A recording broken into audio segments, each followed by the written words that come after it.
Hey guys, I'm Xenocider. So, a question that I see get asked a lot, and sometimes people even ask me it, is how do I know a class is for me? What class is needed? Like what is there a lack of? I And can't you remember don't any really want to spells think except for the about H. what classes are needed, and you want to think more about what classes you like. If you're really into archery, then well, Ranger is for you. If you like My dog just hammers fell asleep, and and like I've just looked under really my like head, seeing he is magical sitting kinds of opposite. things, then maybe mage or paladin are for you. But mages don't have hammers. Please remember that, because I don't want you to buy the game thinking that you're a mage with a hammer. That'd be free. If you like being support, like you can't really like being in the battle, but you kind of like keeping your party alive, but you also enjoy music, then maybe bard would be for you. So I'm gonna be going over what each class does, and like not like in depth, but just like an overview of what each class does, just so that those who kind of like are starting out the game, you have a sense of what class you might want to play. So my favorite class is Ranger. I've been playing Ranger for the 3 years that I've been playing Orbus. It's great. I'm not a main Ranger, which a lot of people seem to think, but it's great. I love Ranger, does a lot of damage, fabulous. Now, Ranger is a magical class. Not because it shoots magic, well, it does, but so basically you get a bow and an arrow, obviously, and and your biggest thing is you get these special arrows. Now this is called a piercing arrow because it does more damage. So this is how Ranger works. Now since I'm a precision Ranger, I have to shoot when my controller vibrates so that I get the most damage out of my shot. Then I have a poison arrow. Poison arrow is a DOT effect. It's poison over time, just does damage over time. I don't know if I have the arrows on me. But then there's like fire rain arrow, where you shoot it and then a circle of fire comes down from the sky. And there's spread arrow, where it's like a shotgun arrow. You shoot like one arrow, then I think two more on each side. Then there's darkness arrow, where it's like a cloud of smoke, which is really useful for PvP. So that's Ranger. Next class I'm gonna do is Shaman. Shaman is a lot of fun because you're sort of like that one person who like stays stationary if you choose to do that, which I recommend that. But you're really powerful. So shaman gets these totems. So there's a lightning totem, fireball totem, sun totem, and lava totem. Those are the totems that I like. But in total, I don't know the exact number of totems, but the other totems, there's a shield totem, which gives people a shield when they're in the proximity of the totem. There's a frost totem, which slows enemies down. Then there's a hex totem, which is hilarious. It turns your enemies into frogs, but only basic enemies. Now sometimes the totems break, because that's why things are not spawning. But you get these orbs that you can then throw at your enemies. I'm not accurate. Hello. Come on. It's gonna hit the wrong guy. Okay. So how I like to play it is I like to throw my lava totem down. It's a pulsating totem that then gives me that buff right there. And then I like to Iron Man my orb out. Now it's called Iron Manning because it's you're just doing what Iron Man does. But it's a good class for those who are disabled and those who can't really walk or or you can't be very physical in game. So it's great for those kinds of people. Next class is Warrior. I love Warrior. I'm a Warrior main. I've been maining Warrior since, well, basically since I got Orb. I was not a good warrior, but I'm an okay warrior now, I guess.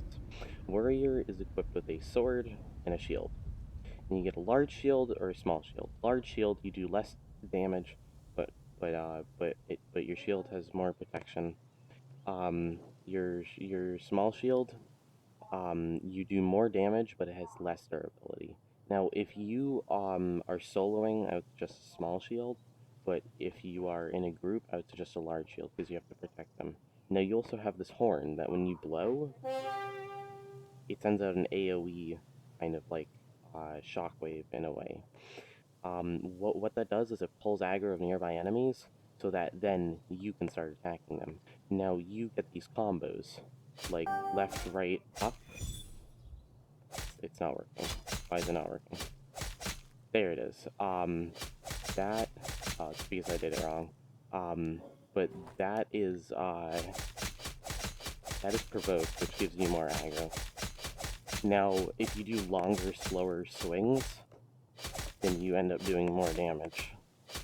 But if you do really short swings, then you do little damage.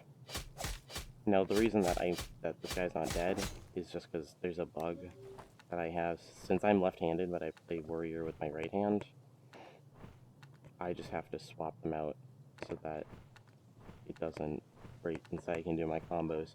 But the 4 combos are Provoke, Wound, Hamstring, and Cleave.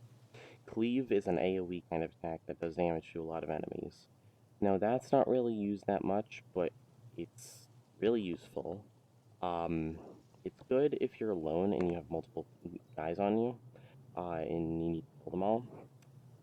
Hamstring slows the enemy, so that if you need to kite them, which is kind of dragging them around in circles, so that the damage classes can do more damage and you don't take as much damage, that's really useful to slow them.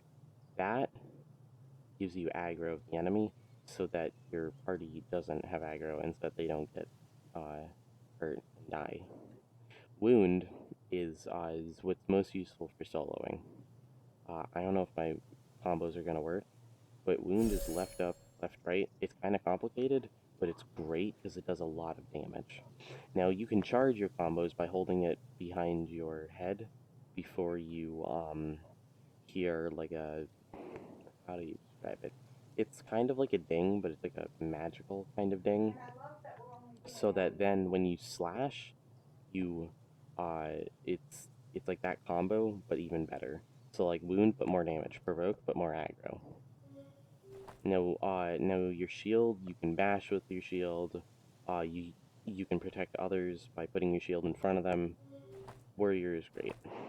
Next class I'm going to go over is Rune Mage. Rune Mage, personally, I would argue, is the hardest class in the game. It matters how you look at it. But Rune Mage, basically, you can draw spells with it. And then you get these spells on the end of your wand, and then you fire them. You can guide them with either your wand or your hand, depending on what talent you choose. They're like DOT effect spells. I'm not a Rune Mage, so I fail these spells a lot. But there are Rune Mages that can cast really well. Yeah, that's the DOT effect one. Now, Rune Mage is basically just your wand. There's nothing that special about it, but there's tons of spells that you can draw. You can do tons of damage with it. I think it's currently the highest DPS class in the game. It's lots of fun, but it takes a lot of practice. Then there's Bard. Bard is kind of like that one support class that also does a lot of damage. So you select your instruments by hitting them, and then these notes come down. And then you have to play them with your mallets. And then over time, after playing them, it'll start charging up your crescendos so that then you can hit them and either heal others, give them buffs, apply debuffs to the enemies, or deal damage. Like if I want to kill this fox over here, by the way, don't kill the foxes, that's a very bad thing to do. There, see? It launches a large crescendo at them. They're kind of weak. I kill them quickly. But you can also throw your batons to stun and start dealing damage on an enemy. It does automatic damage every few seconds. It ticks and does a few thousand damage, at least at my level it does a few thousand damage to the enemy. So Bard is a lot of fun. Currently Bard is a little broken and they're going to be fixing it very, very soon. So Bard will be as good as Musketeer. The next class is Paladin. Paladin I love. I use Paladin all the time. I love tanking. I use it alongside Warrior. Paladin is just like Warrior, except you get... What? Okay, apparently I'm at the gather. Except you get a hammer that you can raise to get electricity, raise your offhand, get a shield for 1.5 seconds. You can heal others with that. You can heal yourself, you can take aggro, you can charge your next attack. Paladin is filled with all kinds of things that you can do. You get tons of damage reductions. You get damage reduction from that. You get a 50% like automatic damage reduction if you place your hand. by your hip, then you get even more of a damage reduction. So Paladin is all about damage reductions, and you get more aggro by dealing more damage. That's kind of like the biggest part of Paladin. Now, if there are a lot of enemies around, then if you have 3 pips, these are called pips, then you can ground slam and do an AoE effect. That will damage them all, and then kind of generate aggro and put their attention on you. After that is Scoundrel. Now, personally, I'm not a Scoundrel, so you can't really listen to what I say about this. I'm not exactly qualified to tell you how amazing Scoundrel is. I'm just level 17 on it. I'm not even level 30. But Scoundrel, you get these magical cards that you can throw up. So that slows. You can charge bullets in the chamber. You can charge multiple bullets at once. Then you can curve your bullets. Now, curving your bullets will give you a damage increase. I actually just made a guide on how to curve your bullets effectively. Again, I'm not qualified for this, so please have mercy on me in the comments. But personally, I think that Scoundrel is fun. I'm just not very good at it. Um, so this is like good if you're into that gunslinger type thing. If you're not into gunslinging, then I wouldn't really suggest it. But Scoundrel does a lot of damage. It's fun. Oh, apparently I'm in World PvP. Okay, that's good to know. But if you're not into that like pistol kind of thing, don't use it. Now, I think most of the DPS classes, including Scoundrel, apply a buff for everybody. So Scoundrel is also really useful for that. Scoundrel can slow, it can apply poison. You can empower your cards by burning them. So you can combine 2 cards together to get super powerful combos. You can spread the you can spread effects over multiple enemies by doing that. Um, you can deal a lot of damage in a single shot. I think you can empower your poison. I'm not completely sure about that. I think you can. A player named Scott made a guide on it, so you may want to check out that because he knows a lot more about Scoundrel than I do. But the 8th class is Musketeer. I'm not a Musketeer, so I actually had my musket inside of my house. Here it is. But I used to be a Musketeer. I kind of just lost interest. So with Musketeer, you're a healer class.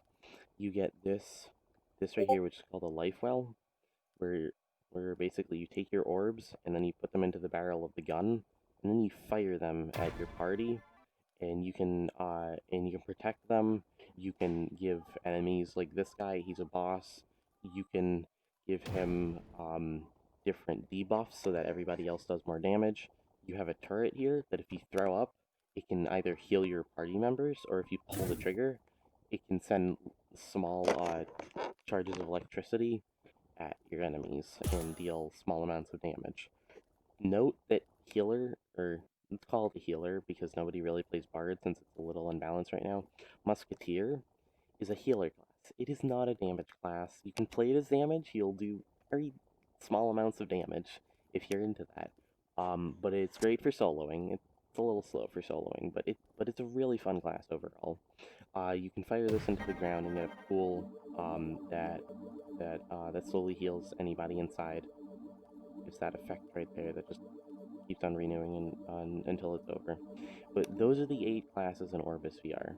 If you have any other questions or if you think I missed anything, then go ahead and leave a comment down below, and I'll do my best to help you out.